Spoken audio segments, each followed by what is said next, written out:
বাংলাদেশে রোহিঙ্গা সমস্যার স্থায়ী সমাধানে তুরস্কের সহযোগিতা চেয়েছে জামায়াত। শুক্রবার রাতে সফররত তুরস্কের পররাষ্ট্রমন্ত্রীর সঙ্গে বৈঠক শেষে একথা জানিয়েছেন বিরোধী দলীয় নেতা শফিকুর রহমান।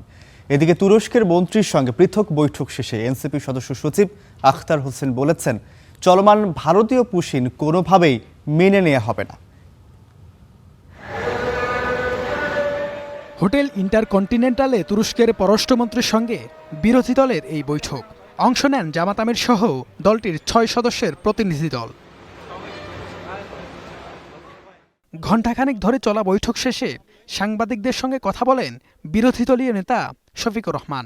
বলেন, রোহিঙ্গা সমস্যা নিয়ে বাংলাদেশের চলমান সংকটের স্থায়ী সমাধানে তুরস্কের সহযোগিতা চেয়েছে জামাত। রোহিঙ্গা ক্রাইসিস নিয়ে বাংলাদেশ যে সমস্যার মধ্যে আছে, এটার একটা যৌক্তিক সমাধানের জন্য তারা যেন আন্তর্জাতিক উদ্যোগের অংশ হিসাবে এগিয়ে এসে তারা দায়িত্ব পালন করেন।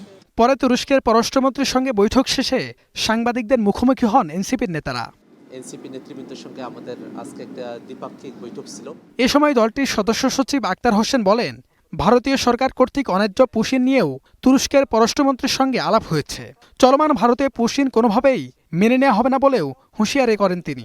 আমরা কোনোভাবেই বাংলাদেশে কোনো পুশিনের ঘটনাকে আমরা মেনে নেব না।